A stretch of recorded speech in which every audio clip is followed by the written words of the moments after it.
አሜሪካን እንደገባችሁ በ90 ቀን ውስጥ ማግባት አለባችሁ። የተሳሳቱ ዶክመንቶች ካሉ ማስተካከል ይቻላል።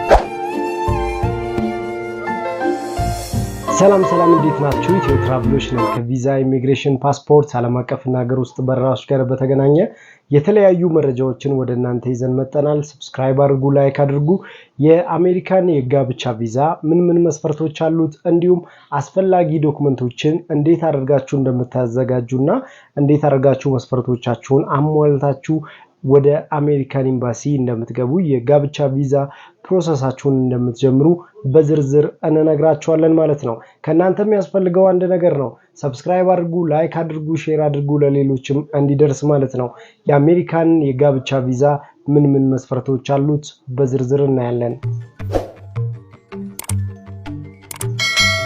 እንደሚታወቀው የአሜሪካን የፊያንሲ የጋብቻ ቪዛ አፕሊኬሽን ለመሙላት የሚያስፈልጋችሁ ሁለት መስፈርት ነው። አንደኛው የአሜሪካን ዜጋ መሆን ያስፈልጋል ወደ አሜሪካን በጋብቻ ለመሄድ። ሁለተኛው ደግሞ ግሪን ካርድ ወይንም ደግሞ በአሜሪካን የነዋሪነት ወይንም የስራ ፍቃድ በአሜሪካን ሊኖራችሁ ይገባል ማለት ነው። እነዚህን ሁለት ዶክመንቶች በእጃችሁ ላይ ካሉ ቤተሰቦቻችሁን በጋብቻ እንግዲህ ባላችሁን ወይም ሚስታችሁን ወደ አሜሪካን መውሰድ ትችላላችሁ ማለት ነው። ስለዚህ እነዚህ ዶክመንቶች እጃችሁ ላይ ካሉ የኬዋን የቪዛ አፕሊኬሽንን ሞልታችሁ የፊያንሴ ማለት ነው ጋብቻችሁን በ90 ቀን ውስጥ አሜሪካን ማድረግ ይገባል ማለት ነው። አሜሪካን ማድረግ ይጠበቅባችኋል። ይህንን ዶክመንቶችን ግን እንዴት አድርጋችሁ ማደራጀት ትችላላችሁ? እንዲሁም ደግሞ ምን መስፈርቶች አሉት? ምንስ ያስፈልጋችኋል?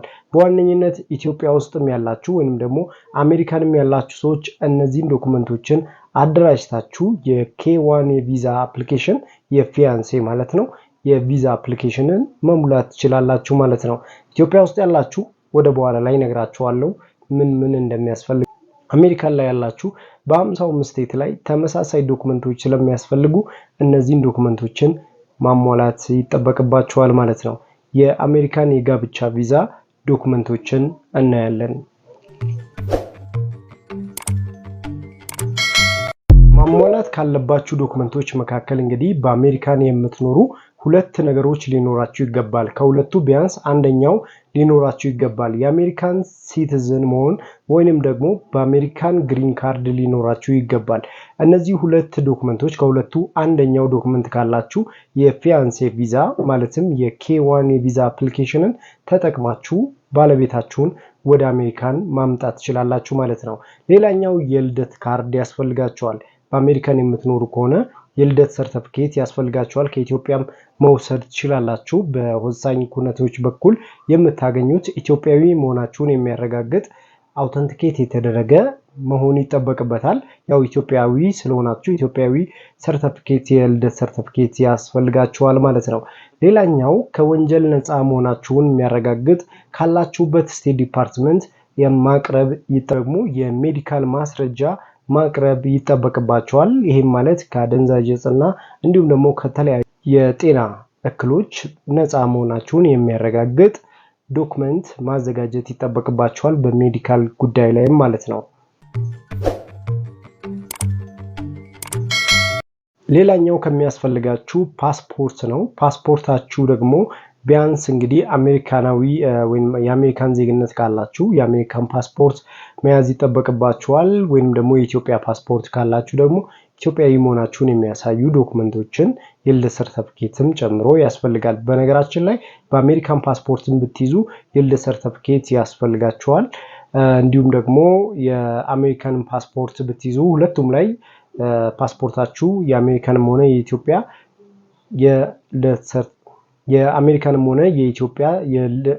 የአሜሪካንም ሆነ የኢትዮጵያ ፓስፖርት ብትይዙ የልደት ሰርተፊኬት ለሁለቱም ያስፈልጋቸዋል። የፋይናንሻል ማረጋገጫ ነው። ይህም ደግሞ በፋይናንስ ማረጋገጫ ላይ ከሚያስፈልጋችሁ አንደኛው 131 የምትባለዋን ፎርም መሙላት ይጠበቅባቸዋል። ኬዋን የቪዛ አፕሊኬሽን አለ። እንዲሁም ደግሞ የፋይናንሻል ማረጋገጫ ያ ማለት የባንክ ስቴትመንት የምትኖሩበት አካባቢ ያለውን የናንተን የገንዘብ እንቅስቃሴ የሚያሳይ የባንክ ስቴትመንት ማቅረብ ይጠበቅባቸዋል። ይሄም ለስቴት ዲፓርትመንቱ ነው የምታቀርቡት ወይንም ጠበቃ ካላችሁ አብዛኛው ሰው ጠበቃ ይዞ ስለሆነ ቤተሰቦቹን ወይም ባለቤቱን ወደ አሜሪካን የሚወስደው እናንተም ጠበቃ ስትይዙ የፋይናንሻል ማረጋገጫውን I-131 ፎርምን መሙላት ይጠበቅባችኋል ማለት ነው። እንዲሁም ባንክ ስቴትመንት ማቅረብ ይጠበቅባችኋል። ምናልባት $10,000 በላይ ልትጠየቁ ትችላላችሁ ማለት ነው። $10,000 በላይ ልትጠየቁ ትችላላችሁ የባንክ ስቴትመንት ላይ።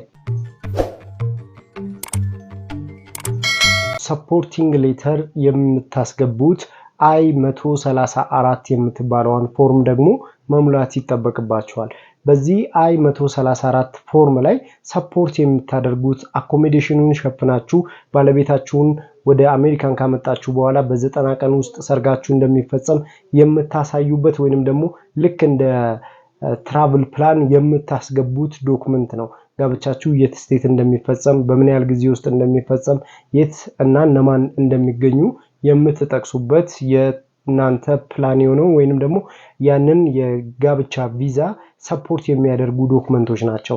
ለምሳሌ በፍቅር ጊዜ የነበራችሁ ወይንም ደግሞ ልጆች ካላችሁ ወይንም ደግሞ የተለያዩ ግንኙነቶች ስታደርጉ የነበራችሁ ትዝታዎች እንደ ፎቶ ማስረጃ ማቅረብ የምትችሏቸውን ዶክመንቶችን የምትጠቅሱበት ስለናንተ ሰፖርቲንግ ሌተርም እንዳላችሁ አብራችሁ ከK1 የቪዛ አፕሊኬሽን ጋር አብሮ የሚገባ የናንተ ዶክመንት ነው ማለት ነው።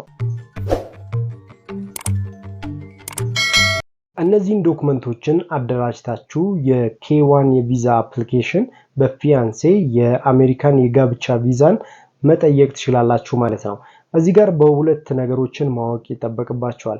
ጋብቻችሁ አሜሪካን ሀገር ላይ ከተደረገ በኋላ በ90 ቀናት ውስጥ ማለት ነው ከሁለት ዓመት ቆይታ በኋላ ነው ጋብቻችሁን የስቴት ዲፓርትመንቱ አፕሩቭ የሚያደርገው ማለት ነው። ለምሳሌ ባል እነዚህን ዶክመንቶች ካሉት ግሪን ካርድ ወይንም ደግሞ የአሜሪካን ሲቲዝን ከሆነ እነዚህን ዶክመንቶችን አይተው ጋብቻው ትክክለኛና ዘለቄታዊ መሆኑን ካረጋገጠ በ2 ዓመት ውስጥ ነው ጋብቻውን አፕሩቭ የሚያደርገው። ወንድም ለሴትም ይሄንን ዶክመንት አቅርበው አፕሩቭ ይደረግላቸዋል ማለት ነው። ይሄንን ዶክመንት ካቀረቡ በኋላ ወደ ኢትዮጵያ የሚልኩት እነዚህን ዶክመንቶችን አደራጅታችሁ በጠበቃ በኩል ወይንም ደግሞ በራሳችሁ ወደ አሜሪካን ኤምባሲ ኢትዮጵያ የሚገኘው የአሜሪካን ኤምባሲ ባለቤታችሁን ወደ ኤምባሲ እንዲገቡ ዶክመንት ትልካላችሁ። DS-260 ዶክመንት ይባላል። ይሄ DS-260 ዶክመንት ወደ አሜሪካን ኤምባሲ የምታስገቡበት ሲሆን አንዳንዴ DS-160 ፎርምም ልትሞሉ ትችላላችሁ። እንደምትከፍቱት የናንተ የቪዛ ዶክመንቶች ይለያያል። ስለዚህ አንዳንዴ DS-260 ሊሆን ይችላል፣ አንዳንዴ ደግሞ DS-260 ፎርም ሊሆን ይችላል። ፎርሙን ራሳችሁ ሞልታችሁ ለባለቤታችሁ በቀጠሮ ሰዓት አሜሪካን ኤምባሲ እንዲገኝ ማድረግ ትችላላችሁ። አሜሪካንን መሞላት ይችላል ወይንም ደግሞ ኢትዮጵያም መሙላት ትችላላችሁ። ይሄ ቦታው ልዩነት የለውም። ነገር ግን ዶክመንቶቹን እዛ ላይ ያሉትን እያንዳንዱን ነገር ማሟላት ግን ይጠበቅባችኋል። የአሜሪካን USCIS የቪዛ ማረጋገጫ K1ን ቪዛ አፕሊኬሽን ሙሉ በሙሉ ዶክመንቱ ተደራጅቷል ብሎ ሲያምን ወይም ሲቀበላችሁ ቀጥታ ወደ አሜሪካን ኤምባሲ እንድትገቡ እና ኢንተርቪው እንድታደርጉ ያደርጋሉ። ኢንተርቪውን ከጨረሳችሁ በኋላ ደግሞ ቀጥታ ወደ አሜሪካን የቪዛ NVC ወይንም ናሽናል ቪዛ ሴንተር ነው የሚልኩት ማለት ነው። በዚህ NVC ናሽናል ቪዛ ሴንተር ደግሞ አይቶ ወደ ስቴት ዲፓርትመንት ነው የሚልከው። ስቴት ዲፓርትመንቱ ቀጥታ ዶክመንታችሁን ካጣራ በኋላ ቪዛችሁ አፕሩቭ እንዲደረግ ኢትዮ ትራቭልን 55 ስቴት ላይ አሜሪካን ላይ እኛ ማግኘት ትችላላችሁ። ኢትዮጵያ ላይ እኛን ለማግኘት በዚህ ስልክ ቁጥር ላይ መደወል ትችላላችሁ። የአሜሪካን ኤምባሲ ቀጠሮ እንዲሁም ደግሞ የተለያዩ ሀገራት ደግሞ የትራቭል ሂስትሪዎችን እናስተካክልላችኋለን። ከኛ ጋርም አብራችሁ ትራቭል ማድረግ ትችላላችሁ። በተጨማሪም ደግሞ የዱባይ መኖሪያ ፍቃድ ለምትፈልጉ በተጨማሪም የዱባይ ላይ ቤት መኪና መግዛትና ኢንቨስት ማድረግ ለምትፈልጉ ሰዎች በእኛ በኩል ይሄንን እድል ይዘንላችሁ መጥተናል። በተጨማሪም ዱባይ ላይ ጎልደን ቪዛ እንሰጣችኋለን። አሪፍ የሆነ ላይፍ ዱባይ ላይ መኖር ትችላላችሁ ማለት ነው። ይሄንን እድል ለማግኘት በዚህ ስልክ ቁጥር ላይ ደውላችሁ በእኛ በኩል አገልግሎታችንን ማግኘት ትችላላችሁ ማለት ነው። ኢትዮ ትራቭሎች ነን። አብራችሁን ስለሆናችሁ እናመሰግናለን። ሰብስክራይብ አድርጉ፣ ላይክ አድርጉ፣ ሼር አድርጉ ለሌሎችም እንዲደርስ ማለት ነው። አብራችሁን ስለሆናችሁ እናመሰግናለን። መልካሙን ሁሉ በያላችሁበት ተመኘን። ፒስ